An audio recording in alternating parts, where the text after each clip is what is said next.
Ce journal vous est proposé par Fonds des promotions de l'industrie, votre partenaire privilégié pour la réussite de vos projets.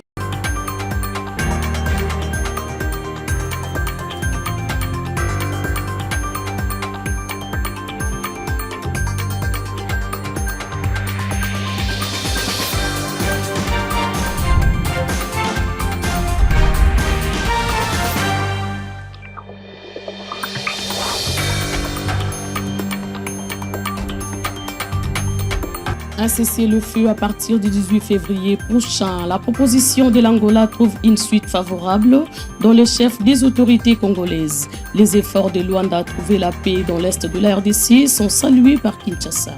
L'élection du gouverneur et du vice-gouverneur du Sankuru est reportée au 7 avril prochain. C'est la CENI qui l'a annoncé jeudi. La centrale électorale justifie ces reports par la nécessité de concilier la date du scrutin avec le calendrier de la session ordinaire de l'Assemblée provinciale du Sankuru. En sport, c'est une période très difficile que traverse les Daring Club Motema Pembe. Une réunion mettant autour de la table les connors de la FECOFA, la Linafoot et la Lifkin. La Linafoot et la Lifkin a décidé d'infliger des lourdes sanctions aux Verts et Blancs, une équipe qui a des antécédents avec d'anciens joueurs et entraîneurs. Bienvenue dans ce journal, mesdames et messieurs. Bonsoir. La République démocratique du Congo prend acte de l'initiative de Joao Manuel Gonçalves Lourenço, président de la République d'Angola, et salue les efforts constants de l'Angola en faveur d'un retour durable à la paix et à la stabilité dans la région des Grands Lacs et accepte le principe d'un cessez-le-feu dans un esprit de responsabilité, d'apaisement et de recherche d'une solution pacifique au conflit. Suivez les détails dans cet élément. Cette initiative visant le retour définitif de la paix dans l'Est s'inscrit dans les cadres du mécanisme de surveillance et de vérification du cessez-le-feu signé le 14 octobre 2025 à Doha, dont l'objectif est d'assurer une cessation effective, contrôlée et durable des hostilités à travers un dispositif structuré de suivi et de traitement des incidents. Il implique un gel strict et immédiat des positions, l'arrêt de tout renforcement militaire, la cessation de toute rotation ou approvisionnement offensif, l'interdiction de toute tentative de modification du statu quo sur les terrains ainsi que la fin de tout appui extérieur aux groupes armés opérant sur les territoires nationaux. Il suppose également la protection effective des populations civiles et le respect du droit international humanitaire. La RDC rappelle que toute consolidation unilatérale des positions militaires ou toute action visant à altérer l'équilibre sur les terrains pendant la période de cessez-le-feu compromettrait gravement la crédibilité du processus et en affaiblirait les perspectives. Par ailleurs, les pays de Félix Tshisekedi demeurent engagés en faveur d'un retour durable à la paix dans le strict respect de sa souveraineté et de son intégrité territoriale et de la sécurité de ses citoyens. Le président de la République, Félix Tshisekedi, a échangé le jeudi 13 février avec Ian M. Sikari, chargé d'affaires de l'ambassade des États-Unis d'Amérique en République démocratique du Congo. Les discussions étaient axées sur le partenariat stratégique entre les deux nations ainsi que leur engagement mutuel à favoriser la paix, la stabilité et l'autorité de l'État, en particulier dans les zones affectées par les conflits. Détail, Sarah Mangonda. Au sortir de cette rencontre, le diplomate américain a évoqué des échanges très constructifs avec le chef de l'État. Les deux parties ont révisité le partenariat stratégique qui lie Kinshasa aux États-Unis avec un accent clair, soutenir les efforts en faveur de la paix, de la stabilité et du rétablissement de l'autorité de l'État dans les zones touchées par les conflits. Plus qu'un simple rappel diplomatique, cette rencontre traduit une convergence d'objectifs. Washington réaffirme son appui aux initiatives congolaises de stabilisation, tandis que Kinshasa met en avant sa volonté de transformer ses atouts naturels en moteur de développement durable. Ian McCarry a saisi l'occasion pour saluer la récente visite de travail du président Tshisekedi à Washington, qu'il considère comme un signal fort de l'ambition congolaise. Faire des ressources stratégiques du pays un levier concret de croissance et d'opportunités pour la population. Au Sankourou, l'élection du gouverneur et du vice-gouverneur ne se tiendra plus à la date prévue. Initialement prévu pour le 24 mars 2026, ce scrutin a été réaménagé au 7 avril 2026 par la Commission électorale nationale indépendante CENI en sigle. Dans la décision rendue publique jeudi, la centrale électorale justifie ce report par la nécessité de concilier la date du scrutin avec le calendrier de la session ordinaire de l'Assemblée provinciale du Sankourou. D'après le nouveau calendrier, la poursuite du dépôt des candidatures auprès du secrétariat, voulais-je dire, exécutif provincial de la CENI à Lusambo est prévue du 4 au 23 février 2026.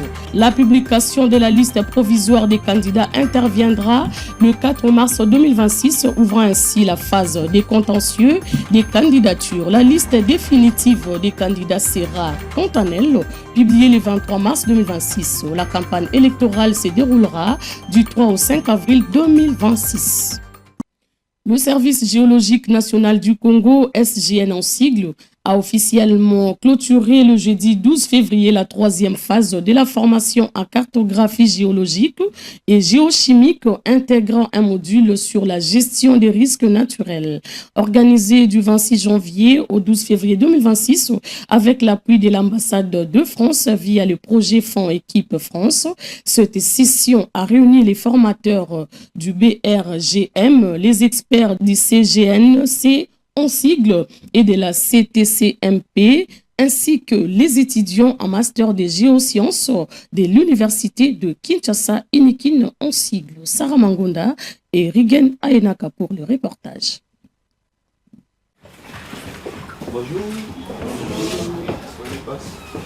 Le Service géologique national du Congo, SGNC, a officiellement clôturé à Kinshasa le 12 février 2026 la troisième phase de la formation en cartographie géologique et géochimique, intégrant un module sur la gestion des risques naturels. Organisée du 26 janvier au 12 février 2026 avec l'appui de l'ambassade de France via le projet Fonds Équipe France, cette session a réuni les formateurs du BRGM, les experts du SGNC et de la CTCPM, ainsi que les étudiants en master des géosciences de l'université de Kinshasa Inikin. Moment fort de la formation, géologie structurale et géotechnique, analyse de taille, stabilité des exploitations et initiation aux outils numériques, travaux de terrain, observation et mesures, in situ à Kintsuka Pêcheur, Lutendele, Kisanso et Kimwenda. Gestion des aléas naturels, étude des mécanismes d'érosion, ruissellement et inondation, avec exercices pratiques dans les ravins. Exploration géochimique et modélisation, analyse des éléments traces, traitement du modèle numérique de terrain et planification de campagne stream. La cérémonie des clôtures présidée par le directeur général adjoint, M. Adelar Ngoy Kasongo Touvouvou, représentant le directeur général, M. Raoul Wazenga Vitima, s'est ouverte par une évaluation des acquis et s'est conclue par la remise des attestations des participations.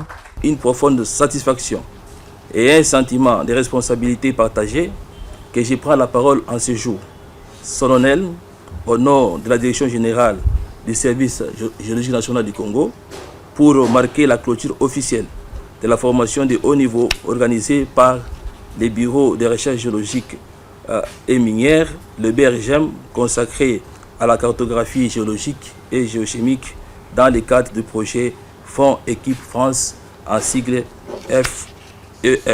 C'est ici le lieu de rendre un hommage appuyé à son Excellence Monsieur le Président de la République, chef de l'État, M. Félix Antoine Tshisekedi Tshilombo, dont la vision éclairée et le leadership constant guident notre pays sur la voie du développement durable, de la modernisation et de la valorisation rationnelle de nos ressources naturelles.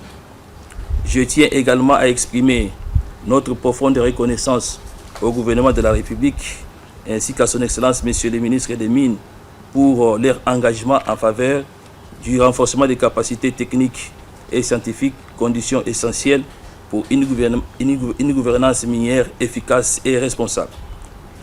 Durant ces 14 jours, vous avez approfondi vos connaissances sur, s'agissant évidemment des apprenants, la cartographie géochimique, des méthodes élevées géologiques, des techniques d'échantillonnage chimique, l'analyse et interprétation des données, ainsi que l'utilisation des outils modernes de cartographie et de traitement numérique. Ces compétences sont indispensables pour une meilleure connaissance de notre sous-sol, une gestion durable des ressources naturelles et une planification efficace du développement minier et environnemental.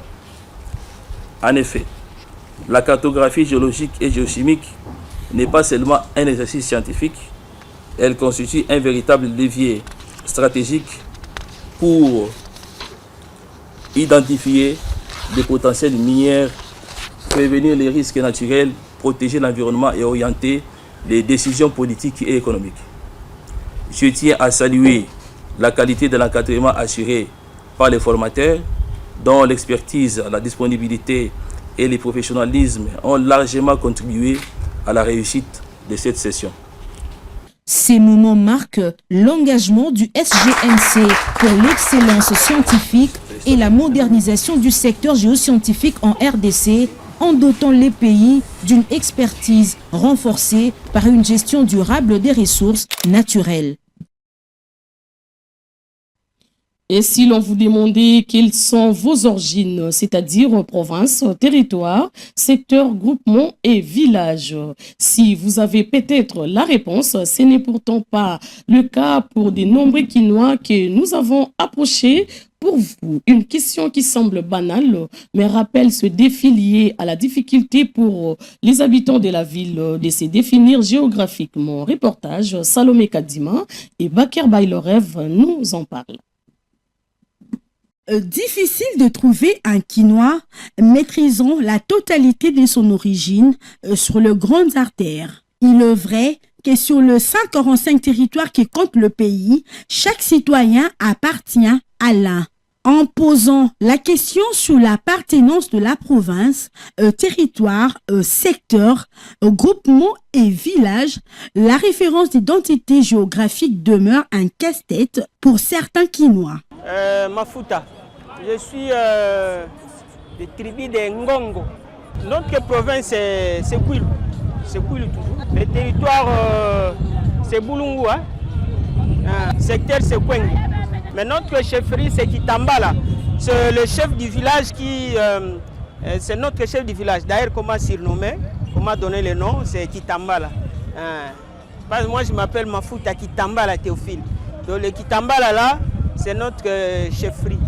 Cet exercice a une apparence d'être factice.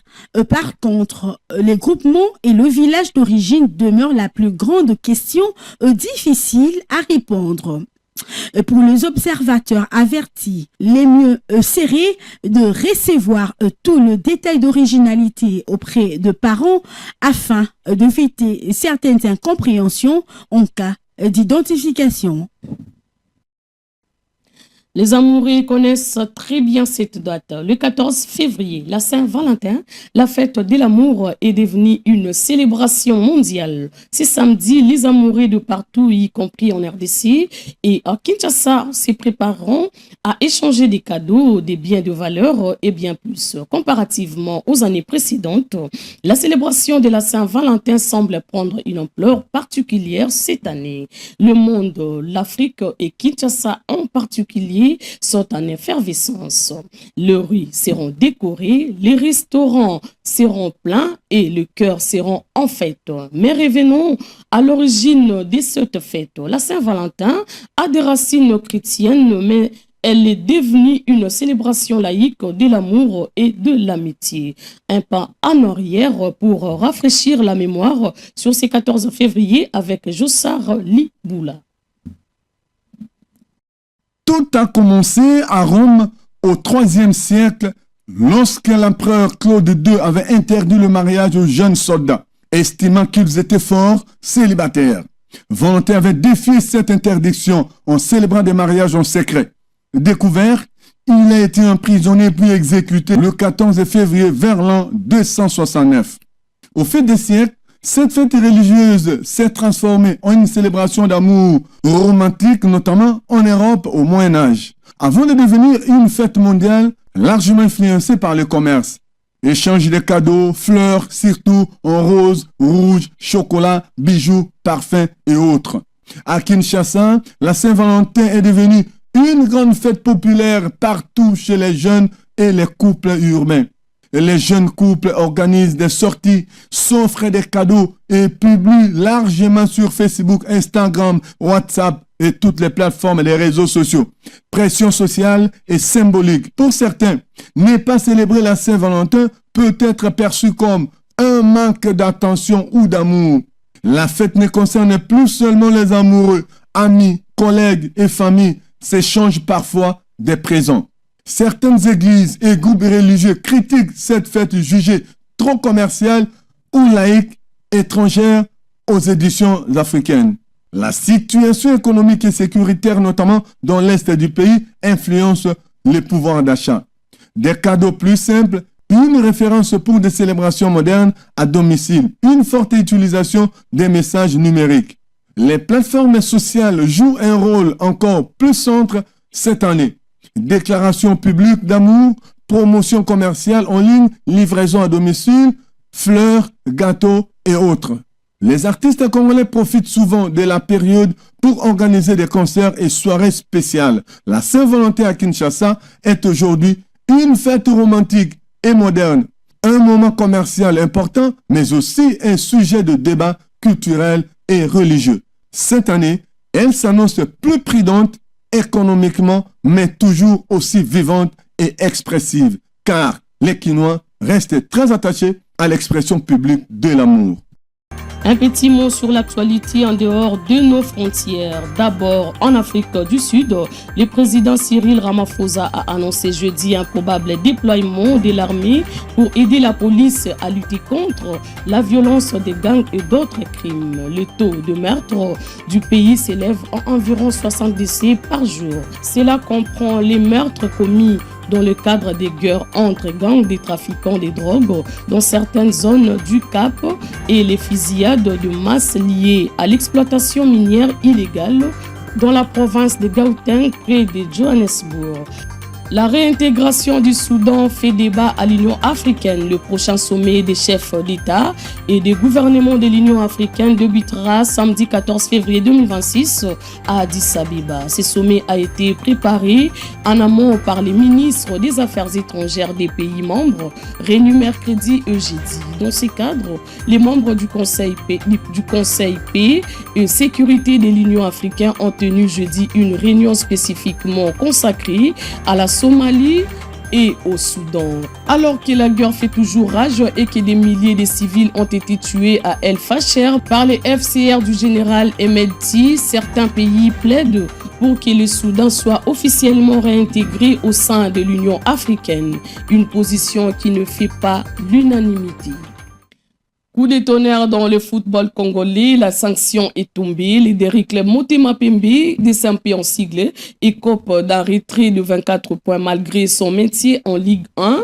Une décision prise à la suite d'une réunion tenue jeudi 12 février entre le comité de gestion de la Linafoot, le comité de normalisation de la FECOFA et de la Ligue de football de Kinshasa, l'IFIKIN en sigle. Les clubs fait objet d'interdiction des recrutement par la FIFA et plusieurs plaintes introduites à son encontre par ses anciens entraîneurs et joueurs. Blanchard Mundele pour les détails.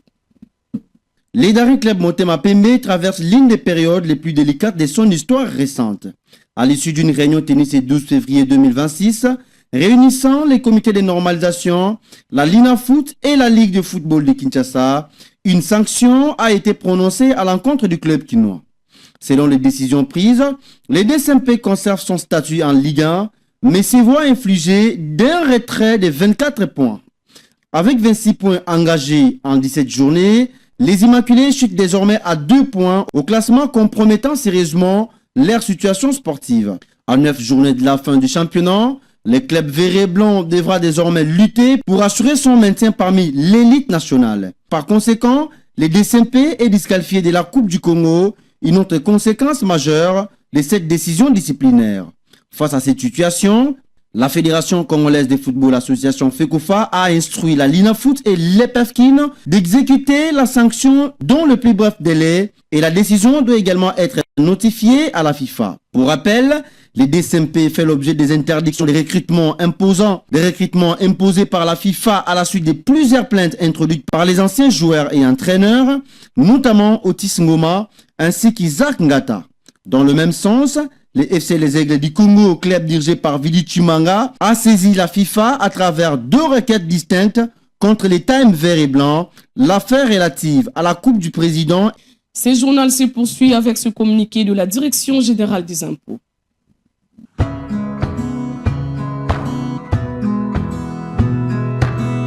La Direction générale des impôts DGI informe les opérateurs économiques en particulier et les publics en général qu'en exécution des instructions du gouvernement de la République, les moratoires relatifs à la suspension temporaire de certaines obligations liées au quitus fiscal est prorogée jusqu'au jeudi 15 janvier 2026.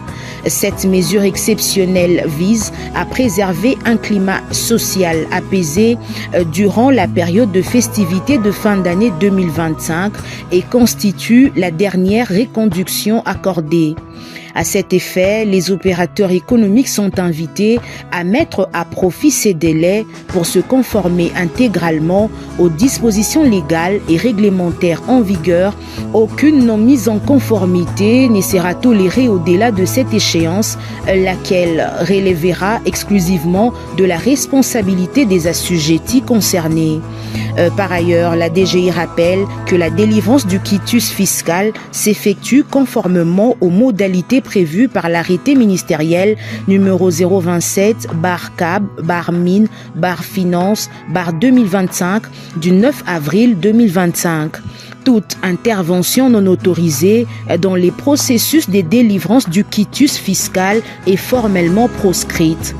Des mesures de contrôle interne et des sanctions seront appliquées en cas de retard injustifié imputable aux agents intervenant dans les traitements de dossiers. La Direction générale des impôts compte sur les civismes fiscal de tous pour le respect scrupuleux de présentes dispositions. Fait à Kinshasa le 29 décembre 2025, c'est signé par Barnabé Mwakadi Mwamba, directeur général des impôts. Saisissez l'opportunité. Voulez-vous devenir journaliste professionnel en République démocratique du Congo ou partout ailleurs? C'est très simple. Contactez les bureaux de l'APIC. Pour la première fois en République démocratique du Congo, un centre qui forme les journalistes professionnels au standard international.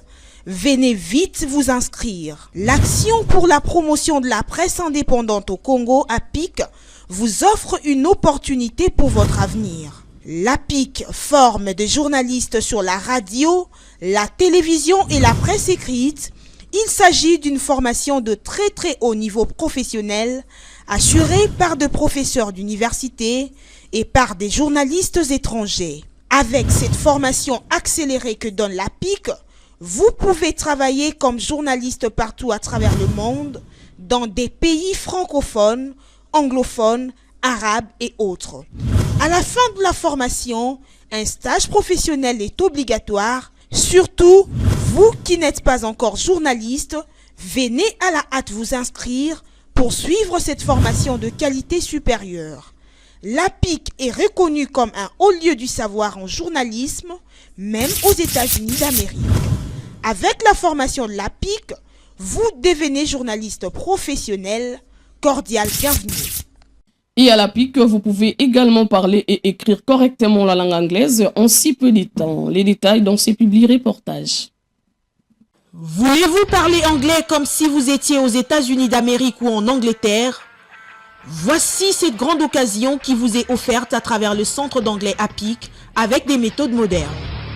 Le centre d'anglais APIC utilise tous les outils modernes pour un anglais parfait. L'anglais, c'est la langue la plus manipulée à travers le monde. N'hésitez pas un seul instant car dans le centre d'anglais APIC, il y a un grand club à travers lequel vous aurez l'opportunité de parler anglais tout le jour. L'anglais de Washington et de Londres deviennent une réalité en République démocratique du Congo grâce au centre d'anglais APIC. Hâtez-vous car les places sont vraiment limitées. Venez vite vous inscrire pour bien parler anglais. Au centre d'anglais APIC, vous avez des professeurs qui viennent des États-Unis d'Amérique et de l'Angleterre. Parler anglais, c'est garantir votre vie et celle de vos enfants. N'ayez pas peur car le centre d'anglais APIC assure une formation de très haut niveau. Refuser d'apprendre l'anglais, c'est refuser même de vivre. My last name is Stone. Okay. Si vous ne parlez pas anglais dans le monde actuel, vous êtes presque analphabète, s'il vous plaît. Venez vite vous inscrire dans le centre anglais APIC. Vous allez parler anglais dans quelques mois seulement. What are you going to do tomorrow? I'm going to go play volleyball at the beach. Vous êtes docteur d'État, doctorant, licencié, gradué, diplômé d'État. Venez apprendre l'anglais des affaires au centre d'anglais APIC. L'anglais, c'est votre passeport pour les voyages à travers le monde. Ne pas parler anglais aujourd'hui, c'est devenir sourd-muet, surtout lorsqu'on voyage. Venez vite vous inscrire pour parler anglais. Ne pas s'inscrire au centre d'anglais APIC, c'est creuser sa propre tombe. Ne pas parler anglais aujourd'hui, c'est vivre son souffle de vie, un peu comme une voiture sans carburant. Venez vous inscrire au centre d'anglais APIC. N'ayez pas honte d'apprendre l'anglais, quel que soit votre âge. Ne pas parler anglais dans le monde actuel, c'est comme si vous n'existez même pas. Venez vous inscrire au centre d'anglais APIC et vous ne serez plus complexé devant ceux qui parlent anglais. Vous serez l'homme le plus heureux du monde en parlant anglais. Ne pas parler anglais, c'est vivre en enfer. Si vous voulez vous exprimer correctement en anglais, rejoignez-nous dans le centre d'anglais APIC right here and right now. Pour plus de détails, contactez-nous au numéro suivant.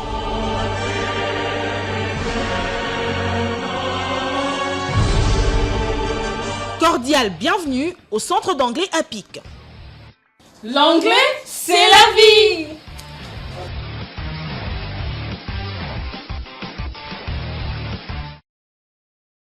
Fin de ce journal, tout de suite les rappels des titres. Un cessez-le-feu à partir du 18 février prochain. La proposition de l'Angola trouve une suite favorable dans les chefs des autorités congolaises. Les efforts de Luanda à trouver la paix dans l'est de la RDC sont salués par Kinshasa.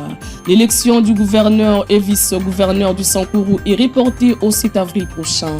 C'est la CENI qui l'a annoncé jeudi. La centrale électorale justifie ce report par la nécessité de concilier la date du scrutin avec le calendrier de la session ordinaire de l'Assemblée provinciale du Sankourou. En sport, c'est une période très difficile qui traverse les Daring Club Motema Pembe. Une réunion mettant autour de la table les Connors de la FECOFA, la Lina Foot et de la Lifkin a décidé d'infliger des lourdes sanctions au Vert et Blanc, une équipe qui a des antécédents avec des anciens joueurs et entraîneurs.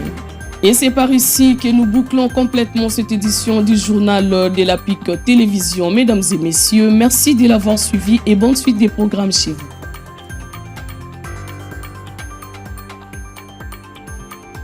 Ce journal vous a été proposé par Fonds des promotions de l'industrie. Votre partenaire privilégié pour la réussite de vos projets.